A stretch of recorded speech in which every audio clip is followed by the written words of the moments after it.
couple of interviews here with Billy Joe Saunders' dad and Billy Joe himself, in which the pair of them seem to be inferring that Eddie Hearn had a hand in Billy Joe not being licensed by the Massachusetts Commission to defend his WBO belt against Demetrius Andrade and subsequently being stripped of that belt. They seem to be suggesting or inferring that Hearn had a hand in that happening. Eddie Hearn has responded in this interview and said, it's ridiculous. I'm paraphrasing, but he's basically said it's ridiculous. I'm not responsible for Billy Joe taking a nasal spray. And again, I'm, paraphrasing here and kind of elaborating on what Hearn didn't say, but this is what he was inferring essentially, that he's not responsible for what Billy Joe puts in his system.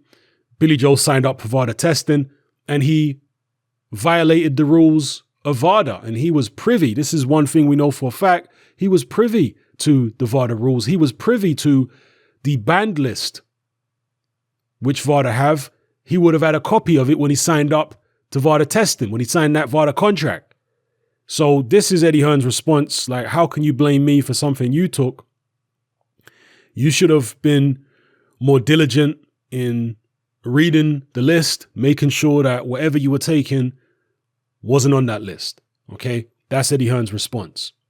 And, just basically making out as though him getting the blame is absolutely ridiculous. He says he had absolutely no sway over the Massachusetts Commission, no sway over the WBO. He raises the fact that Frank Warren, in Eddie Hearn's words, has had a quote unquote golden relationship with the WBO for 20 years, probably longer than that in truth.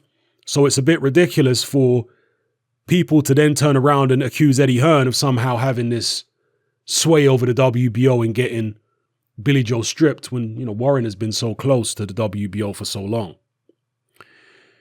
Here's my take on it. In terms of Billy Joe and, the interview with Billy Joe's dad is pretty funny. He basically calls Eddie Hearn out and says that Hearn has made boxing as corrupt as it used to be back in the days in the United States when the Mafia were controlling boxing. That's what his dad is accusing Eddie Hearn of. He says he's a disgrace to British boxing. Pretty amusing interview. My take on it is, with regards to the failed fight against Demetrius Andrade, I can't say this for a fact, but I don't know whether Eddie Hearn really has that much power in the United States to be influencing the decisions of commissions. If it was in the UK, I think it would be more plausible to theorize about Eddie Hearn having a hand in a fighter not getting licensed. In the UK, I think it's more plausible. I'm not saying it's happening. I'm saying it's more plausible to me, in my mind, for Eddie Hearn to have influence over those things. But in the United States, I'm not sure Eddie Hearn has that kind of power.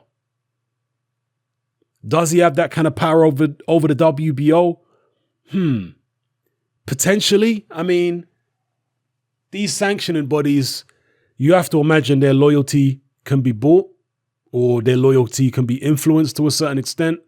So with the WBO, maybe, but with the Massachusetts Commission, and remember, the WBO's decision was based upon the Massachusetts Commission, the Massachusetts Commission's decision. So if the Massachusetts Commission had licensed Billy Joe, he wouldn't have been stripped. You understand? So that's one thing you have to take into consideration. If anybody had an influence over the decision, I would suspect it would more likely be DAZN themselves and the money people behind DAZN having an influence over the decision about whether Billy Joe was licensed rather than Eddie Hearn. So essentially what I'm saying is, in this particular, and look, Eddie Hearn, I'm sure, has told many lies in his life, including in his professional life. I've got no doubt about that.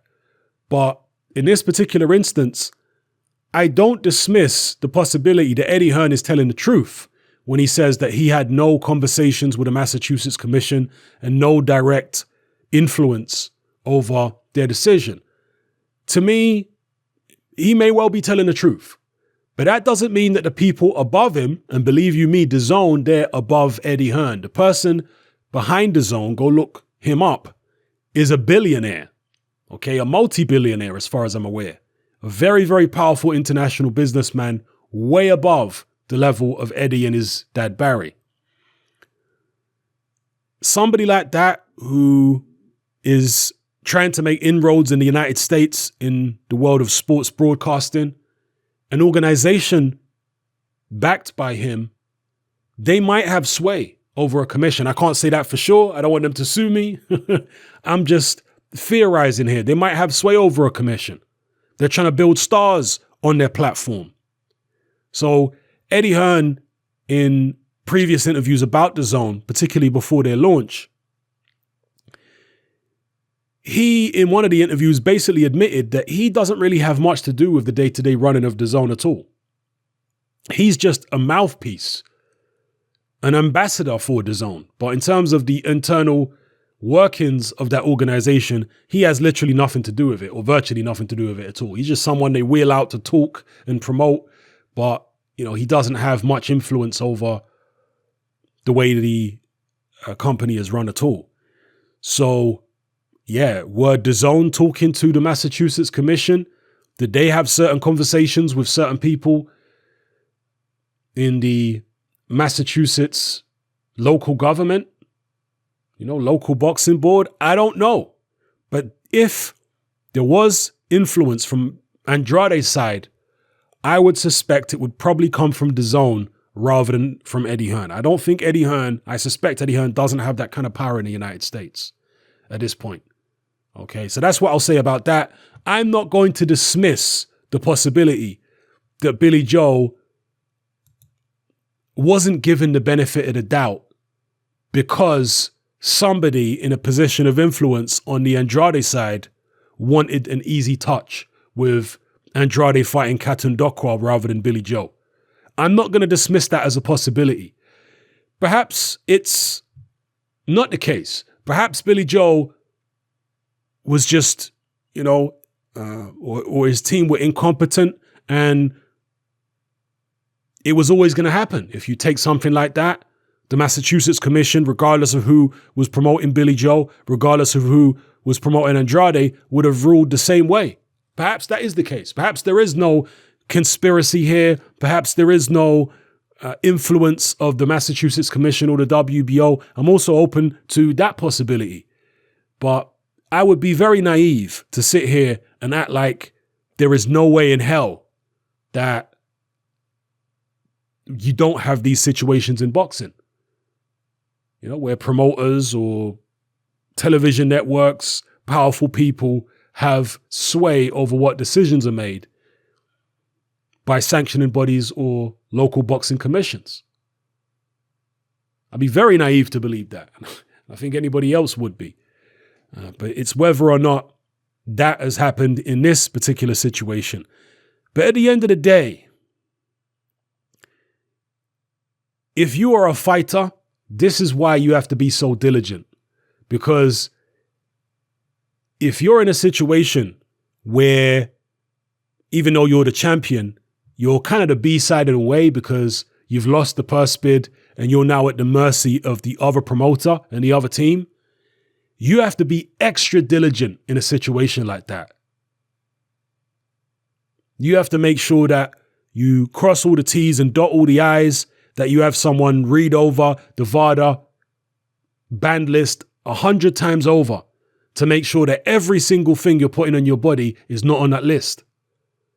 And even going to the extent of when you're at the fight and leading up to the fight week, you make sure that you bring all your own water, you have all your own food, you stay in a hotel of your own choosing rather than what's given to you by the other side.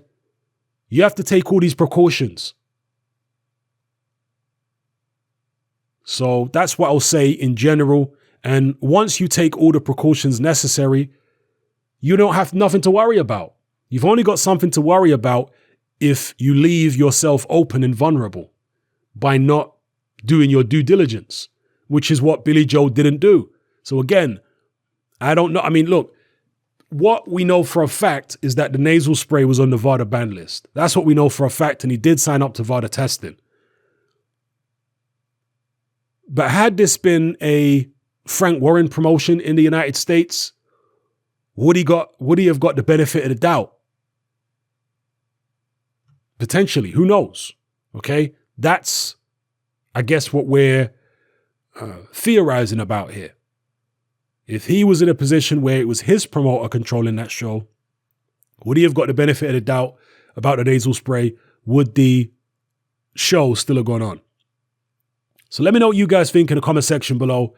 Do you think, as Billy Joe's dad has suggested, that Eddie Hearn is running boxing like the Mafia used to run it decades ago in the United States, where it's all a stitch up, it's all corrupt, and Eddie Hearn is like some mastermind pulling strings of different commissions, pulling strings of different sanctioning bodies, having people fail tests and not give them the benefit of the doubt. Well, he's not directly responsible for people failing tests, but when they do fail tests for something which I'm sure Billy Joe and his dad would argue is a minor, something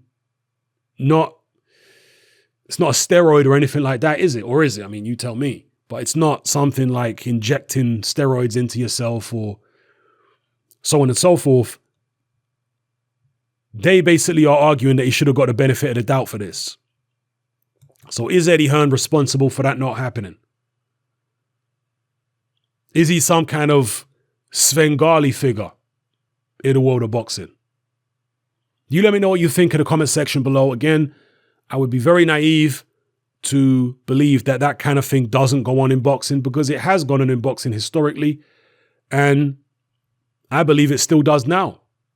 But I don't believe that Eddie Hearn or even DAZN are the only people who can have influence over commissions and influence over sanctioning bodies. As Eddie Hearn rightly pointed out, Frank Warren has had a very close relationship with the WBO for decades. How many favorable decisions has Frank Warren got from the WBO? How much favorable treatment has he got? And how much favorable treatment have his fighters got over the years because of his relationship with the WBO? I'll leave that for you guys to answer as an open question. If you know anything about Frank Warren and his career over the past few decades and his relationship with the WBO, you'll know that's a valid question. So, yeah, let me know what you guys think in the comment section below. It's happening, I'm out. Join me on Patreon. I upload a minimum of 2 podcasts every single week, covering a wide variety of controversial topics, as well as live stream Q&A sessions. Take a look on screen right now at some of the podcasts I've produced so far. For just $3 a month, the equivalent of about £2 a month, you get access to all my new podcasts and my entire back catalogue of past podcasts, including my popular Confessions of a Nightclub Bouncer series. You can listen on your computer or on your smartphone or tablet by downloading the Patreon app from the Google Play Store or the App Store for free. The Patreon app also allows you to download each podcast in MP3. For less than the price of a cup of coffee, you get access to dozens of hours of exclusive content. It's easy to sign up, there's no contract, and you can cancel at any time. So come and join our community of free and critical thinkers by signing up with me here on Patreon today.